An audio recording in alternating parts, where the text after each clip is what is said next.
Good afternoon and welcome to NASA's Johnson Space Center for today's briefing to preview the upcoming series of spacewalks at the International Space Station and the status of SpaceX Crew Dragon, which arrived at the station on May 31st. Joining me in studio today is a panel of experts ready to give those updates. To my right is International Space Station Deputy Program Manager Kenny Todd.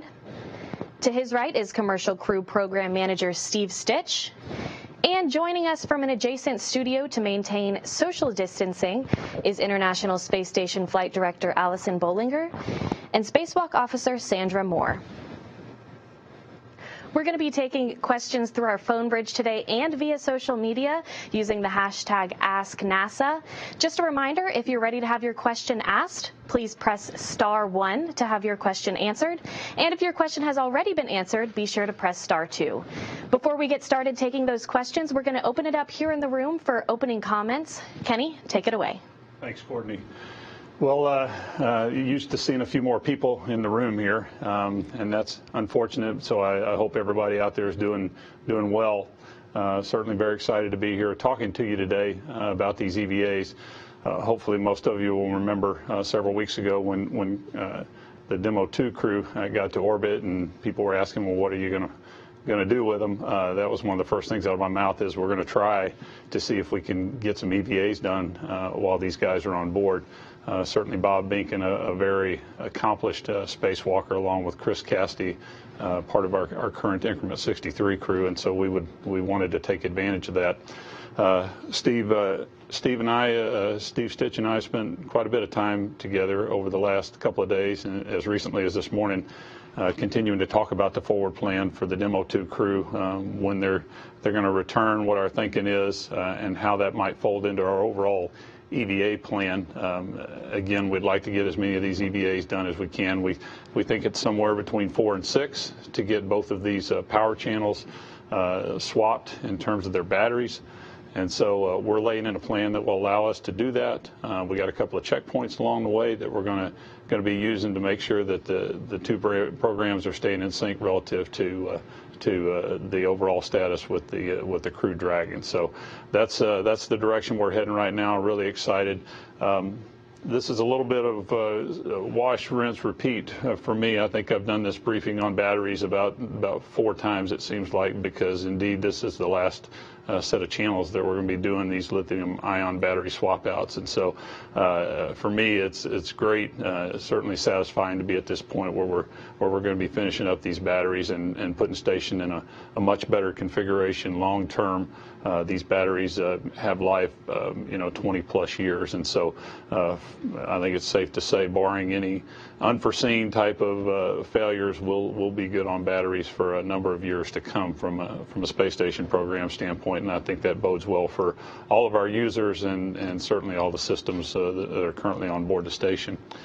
As far as what's going on with vehicle traffic, we currently have the HTV number 9 currently on space station.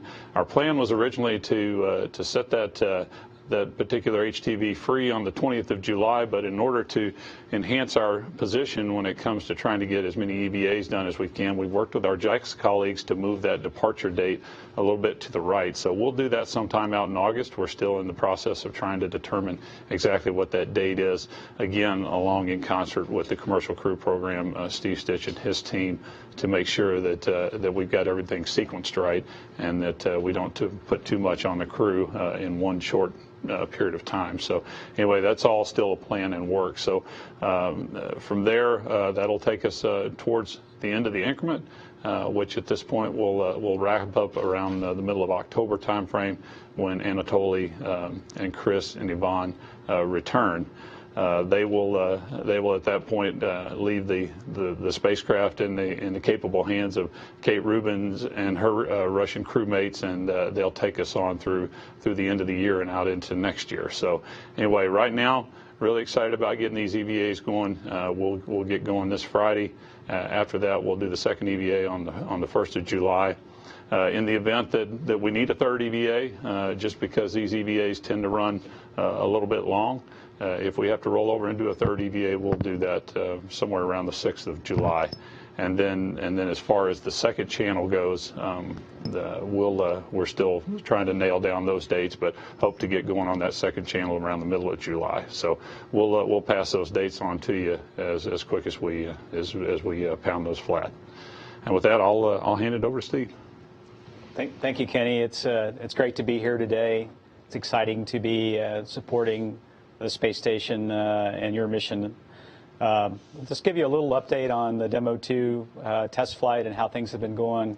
Kind of hard to believe. Endeavour's been docked now for 3.5 weeks, so it seemed like it was just yesterday we launched and docked, but we've been at station now for 3.5 weeks. The vehicle's doing extremely well as we put it through its paces. We've been spending a lot of time watching how it performs thermally as we approach the period of time where the sun is a little bit brighter on the orbit and toward the high beta periods. It's mainly in a quiescent state most of the time, but we power it up every Wednesday to check the systems, to look at the solar array performance. In particular, today when we power up, we're going to do some prop system checkouts just to make sure that system's healthy. We're learning a lot about the vehicle, nothing that's of any concern, learning how to manage the systems, the heaters, and the thermal performance as we go through the changes in the orbit. Also, we've been watching the power generation of Dragon. Dragon's generating more power than we expected. That's going extremely well right now in terms of the predictions of, if you remember when we talked pre-flight, the solar arrays were kind of the limiting item for how long we could stay. Right now, that's right on the predictions, and so we should have about 114 or more days of capability. Did a lot of, still while we're docked, we're doing a lot of tests for this test flight. We tested the safe haven capability. That's the capability if the crew needs to go in Dragon for some reason, if there were a problem on ISS, and stay for 24 hours without any supplies from the space station. We tested that capability. We've tested data exchange back and forth, voice comm between the space station and Dragon, the standard updates to the crew tablets and procedures. We've tested all that. And then coming up here, probably after the July 4th holiday, we'll have a testing of the habitability on board the Dragon. As we look ahead toward 4 crew capability, we'll bring the crew over and look at how we might sleep in Dragon and how we might use the other systems with 4 crew, and so it's an important demonstration for us. We're looking at landing in the early August timeframe. We've been working hand in hand with Kenny to lay out these EVAs, so the first set of opportunities would be in the early August timeframe. And really right now, the way the EVAs are shaping up, we think we would land in the August timeframe. And so the earliest would be around the 2nd of August, and we're working those opportunities with the space station program. Just a little bit of a program status. The next vehicle, we are shifting in commercial crew kind of in the middle of this flight from the test flight mentality to getting a more normal capability to support space station increments. And so that next vehicle, the Crew 1 vehicle, is right now at the Hawthorne facility in California. It's undergoing checkouts of the propulsion system. So there's a series of leak checks and valve checks that happen. That should be going on through the end of June. The trunk part of the Dragon will go into acoustic testing later this week. And then we should ship both the trunk and the Dragon to KSC by the end of next month. By the end of July, they should be at KSC to support Crew 1. Of course, that vehicle, the Crew 1 vehicle, has more capability than the current Dragon on orbit. It'll have the capability to dock at the Zenith port on the top of the space station, and also to relocate ports and a few other capabilities. The launch vehicles are coming along right now. We're shipping the first stage for that Crew 1 flight from McGregor, Texas, down to KSC, and then later, and that should happen this week as well. And then next month, we should test the second stage for Crew 1 out at McGregor, Texas, and then that will ship down to KSC as well. So we'll be in good position for a Crew 1 launch later this year. We have been working very carefully the schedule between the Demo 2 landing and Crew 1 launch, and right now we think we need about 6 weeks of time to review all the data from the landing and the undocking, and then go through the review process to get to the Crew 1 launch. So there's kind of a 6-week iron bar, if you will, between the Demo 2 landing and the Crew 1 launch, and that's going to be a factor as we look at launch dates later on for Crew 1. In terms of Boeing right now, they're targeting for a launch at the end of this year. Made a lot of changes to the vehicle for the second OFT flight, and updating the software is really the pacing item and the testing that's required for that. We had a great review with Boeing on Friday, and that vehicle's progressing well, also at KSC. Overall, the CCP team is doing a great job. We're now transitioning into this multi-mission phase to support ISS, and we look forward to working with Kenny on many more missions, including this one. And now I'll turn it over to Allison for more details on the EVA. All right, thank you, Steve. So I'd like to echo Kenny's comments and express how excited our team is to be part of this fourth and final upgrade of lithium-ion batteries aboard the International Space Station. So also echoing Kenny's comments, it's going to feel a lot like a rinse and repeat if you were here for the P6 EVAs that we did in October of last year and January of this year. But if you'll humor me for a few minutes, since this is the last time we'll be briefing these battery EVAs, we'll take a quick walk down memory lane. So we first started the lithium-ion battery upgrades on the S4 truss back in 2017, and then we followed on with the P4 truss in 2019. And what's different about those EVAs and when we started moving farther outboard is due to the close proximity to the center line of the space station, we were able to use SPDM, or the Special Purpose Dexterous Manipulator, to do a majority of the heavy lifting in terms of the lithium-ion versus nickel-hydrogen battery swaps.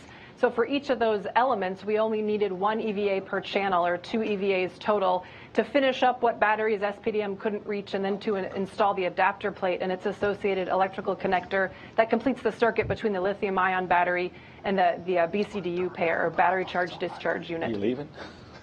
So with all that in mind, once we started moving farther outboard on the P6 truss, SPDM isn't able to reach out that far, so we had to do all the heavy lifting by hand, by gloved hand, if you will.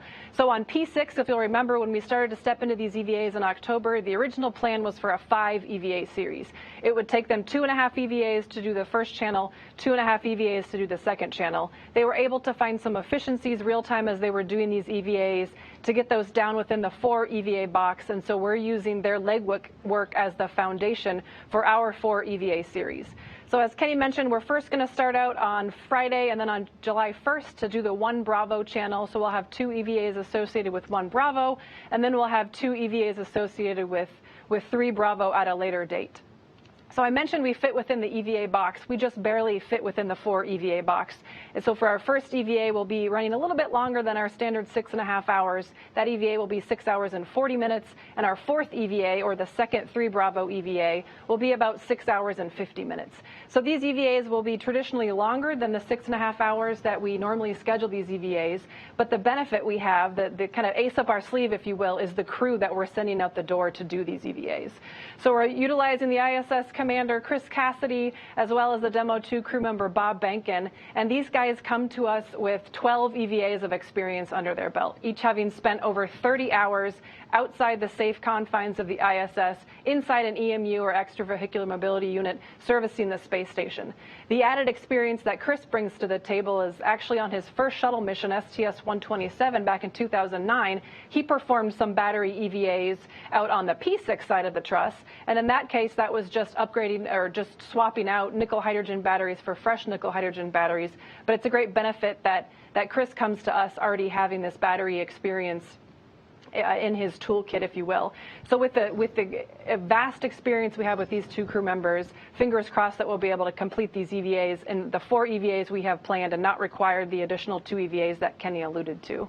So inside the space station, getting the guys ready to go out the door, we have Doug Hurley and cosmonaut Yvonne Wagner serving the role as Suit IV, which is helping getting the crew members suited up and then getting them outside the door. So Yvonne will be playing the role of primary or prime Suit IV for the first EVA, with Doug providing assistance, and then they'll swap roles for all the remaining EVAs, where Doug will be the prime Suit IV and Yvonne will be providing the second set of hands when needed for things like safer donning, the simplified aid for EVA rescue, where it really helps to have that second set of hands in the airlock.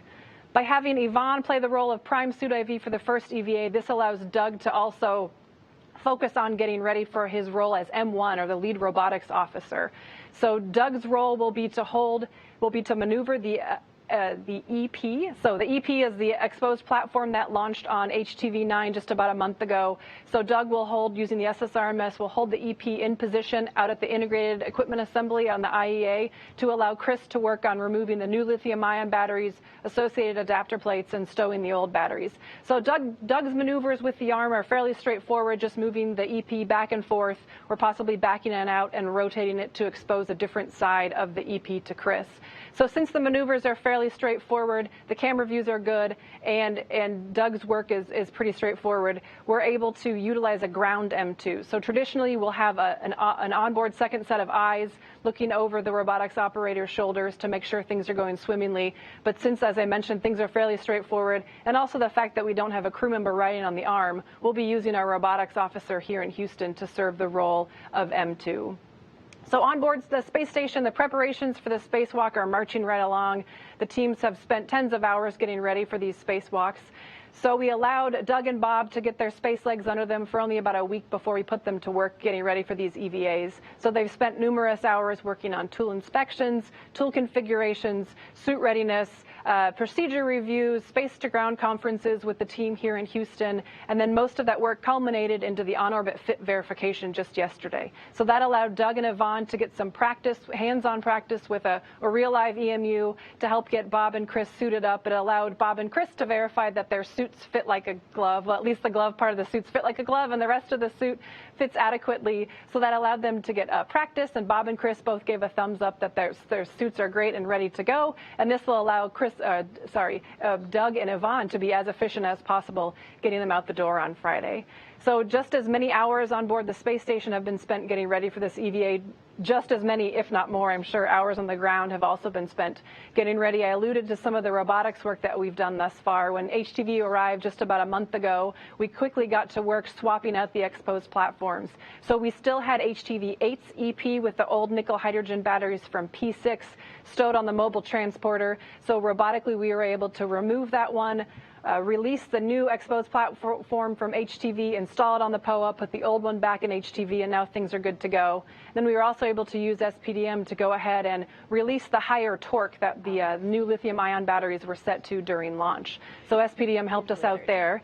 We have translated the mobile transporter out to work site 1 just this morning, so it's all the way out on the end of the starboard truss, ready for our EVAs. And just in about an hour from now, we'll work on grappling that EP from the POA and then moving it out to position out on S6. As far as readying the power channel for the R&R on Friday, so yesterday morning we did what we call a seamless power channel handover, where we tied the 1 Bravo loads to 1 Alpha. So the 1 Alpha channel is now carrying not only its downstream loads, but also all the loads associated with 1 Bravo. That then allowed flight controllers on the ground to start the 50-hour discharge of the 6 nickel hydrogen batteries that will start the removal of on Friday. So we're well into that 50 hours. Things are looking great. So this will make sure that the batteries are fully drained for the crew to safely release them on Friday. So leading the teams on the ground, we'll have Royce Renfrew will be the lead flight director for the 1 Bravo EVAs, and I will be the lead flight director for the 3 Bravo EVAs. And to my right, socially distanced appropriately, is my lead EVA officer, Dr. Sandra Moore. So Sandy will be giving more of the specific details on the EVAs. Yes, and thank you, Allison. As Allison mentioned, I am the EVA officer for the 3 Bravo channel. My colleague, Jacqueline Kagi, will be the lead EVA officer for the 1 Bravo channel. She will be working under the guidance and leadership of Flight Director Royce Renfro and alongside of Ground IV Capcom astronaut Jasmine Mogbeli. I'll be working under the guidance and leadership of Allison Bollinger and alongside the astronaut Ground IV Capcom Josh Kutrick. On board, we have our extravehicular crew members, Chris Cassidy and Bob Bankin. Chris will wear the extravehicular EV1 stripes for the first 2 EVAs, and much like the ground teams, they will swap roles, and Bob Bankin will wear the red stripes for the second EVAs. As mentioned, Douglas Hurley and Yvonne Wagner will help us out performing the suit IV operations, and Doug will remain with us throughout the day performing the robotics operations necessary for EVA.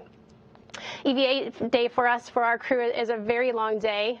For example, this Friday, our crew members will begin very early, around 1:30 a.m. Houston time. They'll begin their EV preparations.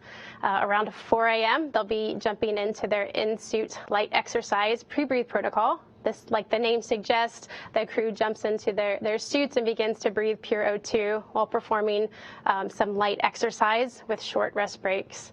That exercise equates to slightly moving their arms and legs, and that allows us to jostle any nitrogen out of the system when possible. From then, once our pre-breathe is complete, we'll put the crew in the Quest airlock and we'll depress them down to vacuum, where we can begin our extravehicular activities.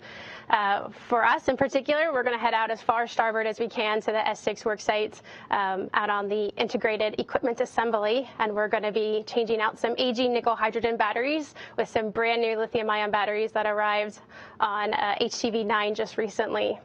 2 nickel hydrogen batteries equate to 1 lithium-ion battery, so we can change those out, but we still have to complete that circuitry. And to do that, we'll install what we call an adapter plate. When complete, it also conveniently gives us a spot for a nickel hydrogen battery to be stowed. We do have some animations to take you through the specifics of the EVA. Due to the similarity in choreography, we will only be playing animations for the first EVA and the fourth.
And on to 3 Bravo EVA2, the 4th EVA in the series.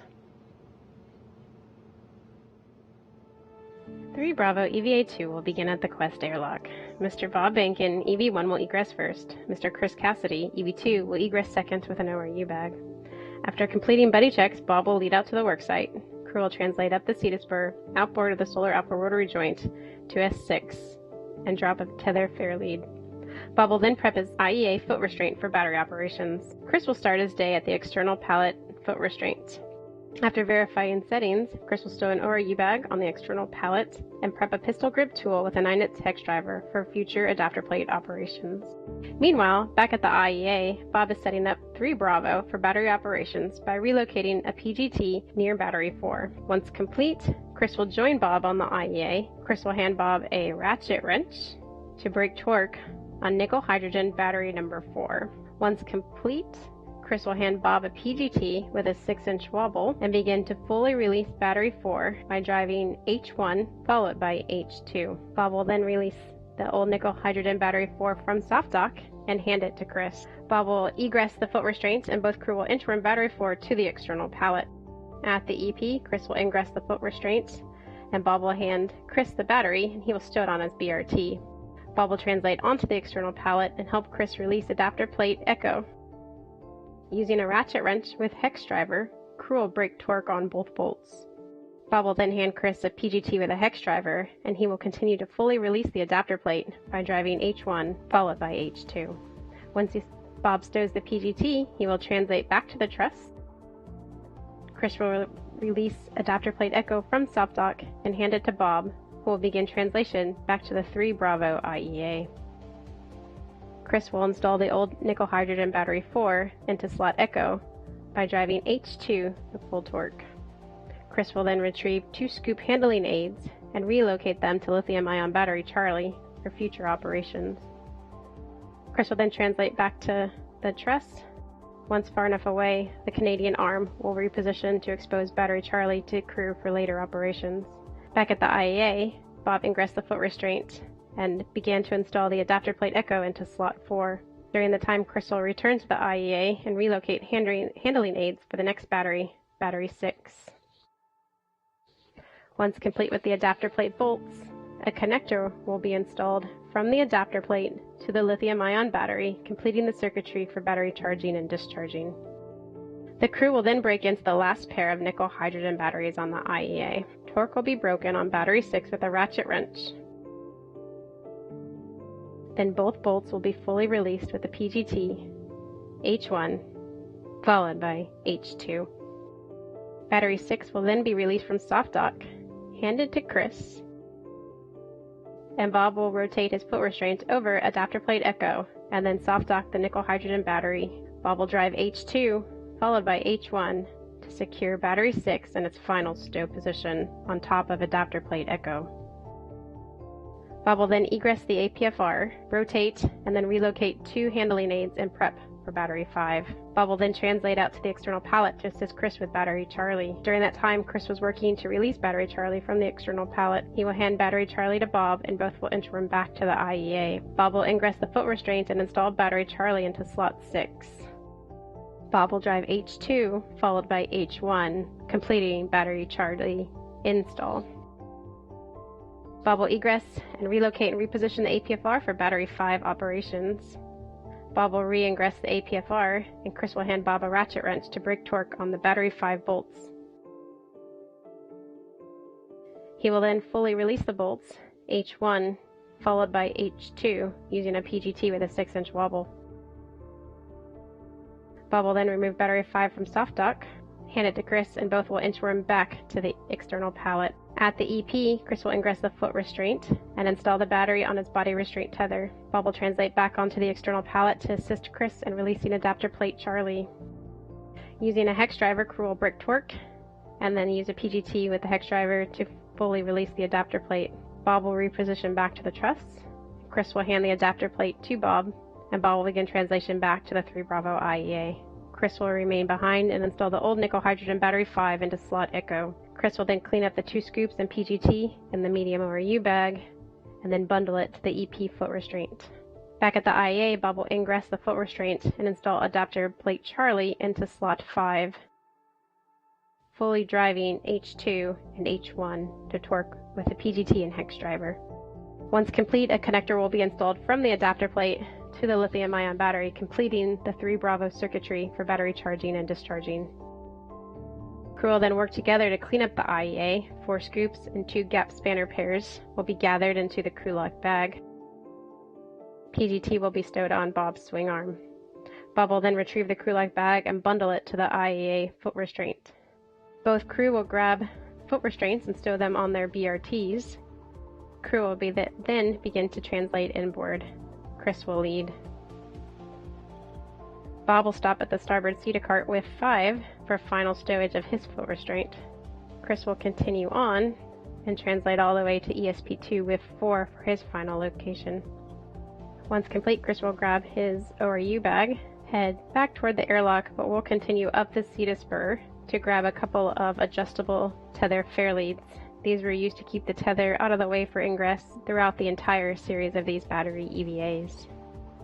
Crew will meet back up at the airlock, stow their bags, and ingress the airlock. And this concludes the nominal task plan for US 3 Bravo EVA 2. And thanks to our panel for opening it up today. We're going to go ahead and open it up for questions now. Just a reminder, if you're on the phone bridge, be sure to press *1 if you'd like your question answered, and *2 if your question has already been answered. And if you're on social media, be sure to submit your questions using the hashtag #AskNASA. We'll take the first question from our phone bridge, Bill Harwood with CBS. Bill, are you there? Yes, I'm here. How do you hear me? We hear you loud and clear. Thanks. My question, and you kind of alluded to this earlier, but looking at Benkin and realizing he has a ton of EVA experience, did he get the same amount of training on the ground before launch that you would normally provide to an astronaut going into a battery swap EVA? In other words, did he get a compressed schedule to get him ready for this, and how did it compare with anybody else who would be flying this mission? Thanks.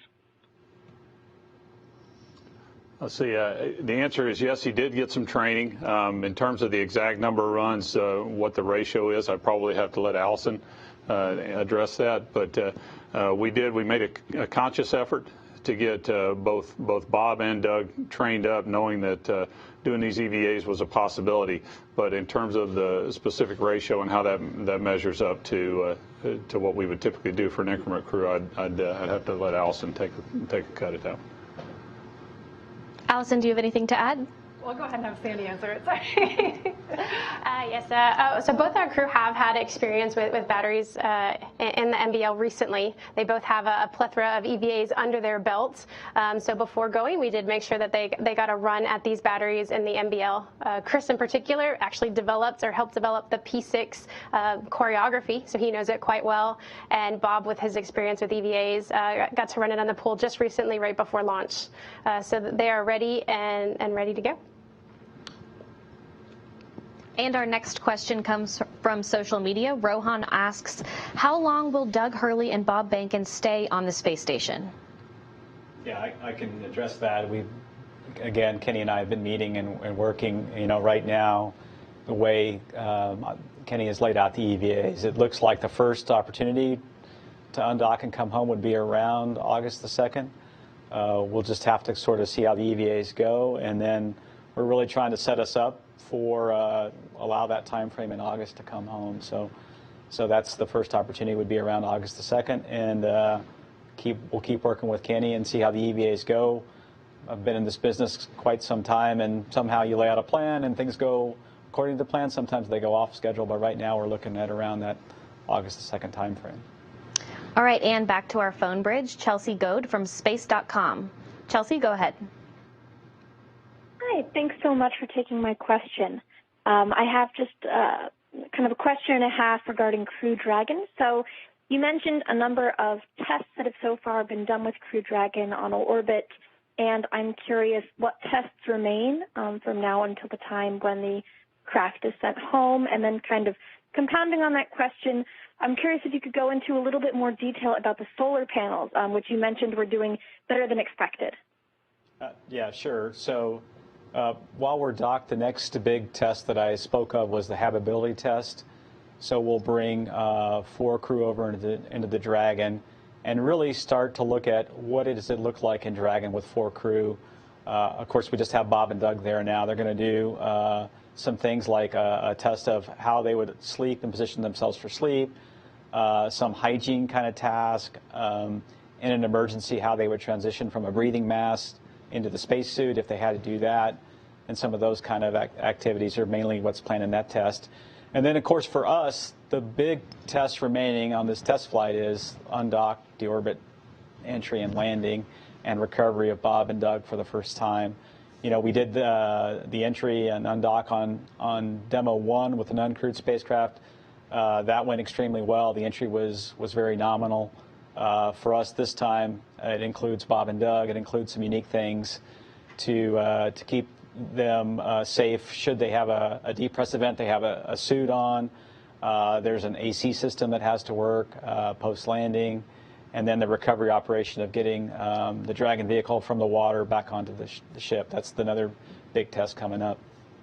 And then in terms of the solar arrays, you know, these solar arrays, we thought pre-mission they might have a propensity to cycle with thermal changes in temperature over an orbit, and so we thought they may degrade at a certain rate. Right now what we're seeing is they're really degrading a little bit better than prediction, and so that's what gives us the capability to stay on orbit for up to 119 days, 114 days or so docked. So they're doing well. What we do is we power the vehicle up. When we power the vehicle up, we can see the generation of the power from that array every Wednesday, and then we can kind of trend that over time, and right now it's looking very promising.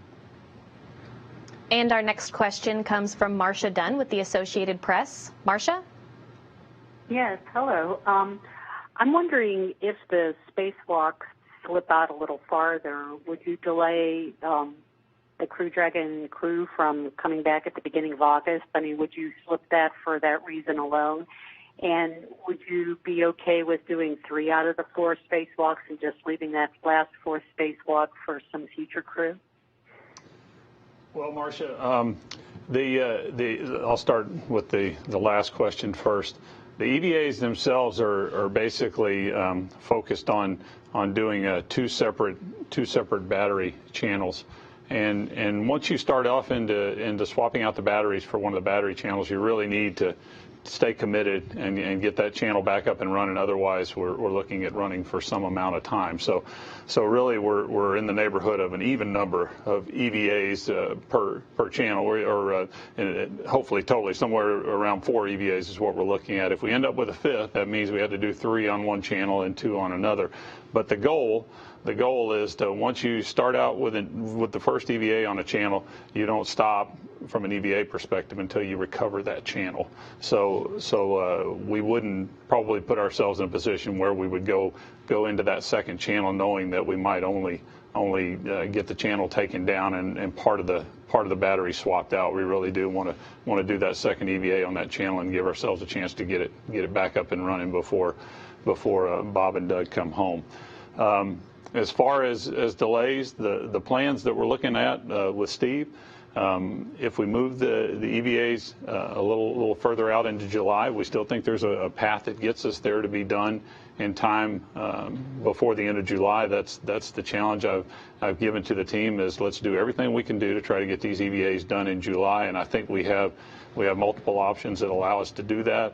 Again, with a little bit of margin. So if we get to the point where we've completed one channel and before we start the second channel, we'll most certainly have a discussion with the commercial crew program, the SpaceX team, and make sure that we're all on the same page, that it's the right decision to go ahead and go for that second channel. That's kind of been the path that we've laid out, and we won't deviate from that. If we start to slip things to the right a little bit, we're going to continue to talk and make sure that we're taking all the factors into account before we'll allow the Dragon to slip any further into August.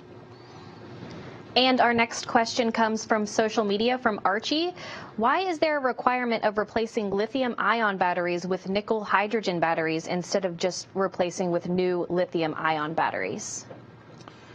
Well, what we're doing is we're going to newer technology. With the lithium-ion batteries are basically a newer technology. You can, with a smaller footprint, you can get way more storage capacity on orbit, which is the reason that we made the leap in technology several years ago to say let's go from nickel hydrogen to lithium ion. So over the past 4 years now, over 4 years, we've been slowly swapping out from the nickel hydrogens to the lithium ion. One of the primary benefits is that the packaging for the lithium ion batteries is much smaller, and so therefore we can launch much more capability, much more capacity battery-wise in the HTVs, and so we don't need as many HTV flights to get these batteries to orbit. So we can get much more energy capacity, and we can do it with less flights going to the International Space Station carrying up these new batteries. So that's two of the biggest reasons why, and quite frankly, the longevity of the new technology batteries gets us out again, well out through what will most likely be the end of the program, whereas the nickel hydrogens had a life of around six to 7 or 8 years, and so we'll be much better off for the long term by having the lithium ion batteries. And back to our phone bridge, Stephen Clark with Spaceflight Now. Stephen, go ahead. Hi, thank you for taking my question. Stephen Clark from Spaceflight Now. Questions for Steve Stitch. First of all, the habitability test planned around the July 4th timeframe. Will the 4 crew members actually sleep overnight in Crew Dragon, or will they just assess the sleeping berths and quarters, during the day and then return to station? And also, can you talk about the various landing sites and scenarios that are in play for the return of Demo 2? I think you have a few landing sites in the Atlantic and then in the Gulf as a backup. Can you talk about where each of those are located and what your primary landing return site will be in early August? Thank you. Yeah, thanks, Stephen, for the question. Right now, there's no plan really to have the crew sleep overnight. We can get back and check, but I'm pretty sure that the plan is just to come in and do an assessment of sleeping and not sleep overnight in Dragon. From what we heard from Bob and Doug a little bit in some debriefs, the sleeping was fine on the way up the one night that they spent there in Dragon on the way. In terms of landing sites right now, we have 3 landing sites. We have a landing site on the east coast of Florida off of Jacksonville. We have a site directly east of the Cape called the Cape site, and then we have a site off of Pensacola. We're in the process of looking at adding some additional sites, one off of Tallahassee, one off of Tampa, one off of Daytona Beach, and then Panama City, Florida. We're also in the process of figuring out, early on we sort of thought the prime would always be the Cape site. It was a little bit better to transport the crew back on shore, and then the backup would always be Pensacola. Right now we're looking at, just based on the way the orbits line up, we're trying to come up with a strategy for which one would be prime. It could be driven by weather. As we get into the August time frame, you start getting more tropical activity. So once we pick a landing date, we may choose one of those sites. We'll always have at least one backup site once we undock. So our rules tell us we ought to have 2 ghost sites to undock. And so we're in the middle of coming up with that strategy for how we lay out the sites, if that makes sense. And David Mosier with Business Insider. David, go ahead. Thank you for taking my question. Steve Stitch, this is for you, kind of springing off that last thing you just said regarding Demo 2's return. So the undocking, I'm really curious what, if in an ideal scenario, what the timeline for return to Earth would look like in terms of, when the burns are, roughly how far apart those are. So from undocking to landing in an ideal scenario at your ideal landing location, what does the timing look like? What are the, how many hours are between each phase, I guess? That's sort of a detailed question. Maybe you don't have an answer, but if you do, great. Thank you. Yeah, I can give you a little thumbnail sketch of how it looks, and the short answer is it really depends. And so we'll obviously line up the undocking from space station, the actual undocking event with the crew sleep schedule of station and all the various constraints with space station. And then from that undock event, there's a series of burns that back away from station, and then we'll do a sequence of maneuvers to get up and around and clear of station. And then the time frame from undock to actual landing varies. It depends on when that undock point is and the landing sites. And so it varies anywhere from on the order of 6 hours to maybe a mid-range of 15 to 20 hours. And there's some other cases that would get you out there into 30 hours from undock to landing. It just sort of depends on the sites. The vehicle has consumables for about 3 days after we undock, so we've got plenty of capability once we undock. And so it just depends on the sequence of sites and the sequence we set up as to how long it is from undock to landing. Okay, and our next question comes from social media. How do you clean a spacesuit after a spacewalk?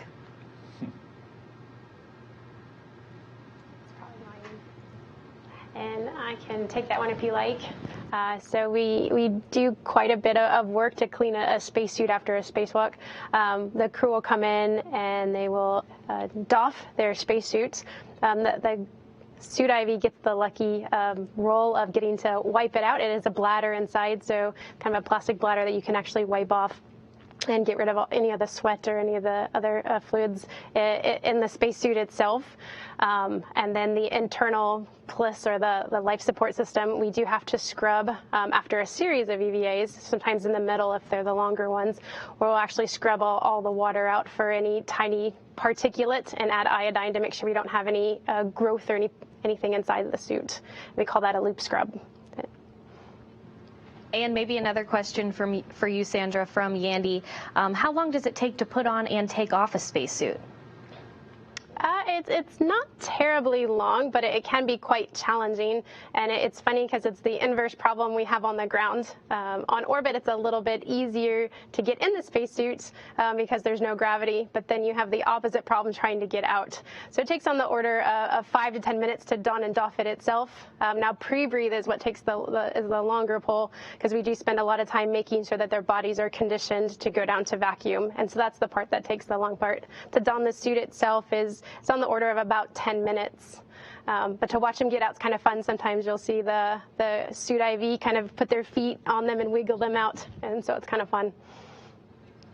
And one more question from social media, and this might be one that the both of you here in this studio can answer. How happy have you been with the collaboration between NASA and SpaceX on this last mission? I can start and then let Kenny add. I mean, SpaceX is an incredible partner. It's been an incredible team working for many, many years to get both Dragon and F9, Falcon 9 ready to go. Incredible engineering, incredible team, on both sides. The ops from SpaceX has been incredible. This is their first crewed mission, but you can just tell how much they've learned from all the cargo flights as they embarked upon this crew mission. And then just leading up to the launch and the launch countdown operations, just incredible teamwork, incredible partnership. And then we're working ahead already on Crew 1 and then Crew 2 and all the future missions. So it's just been incredible. Also working with the space station program, I think we've got a good three-way team between space station, SpaceX, and then the commercial crew program.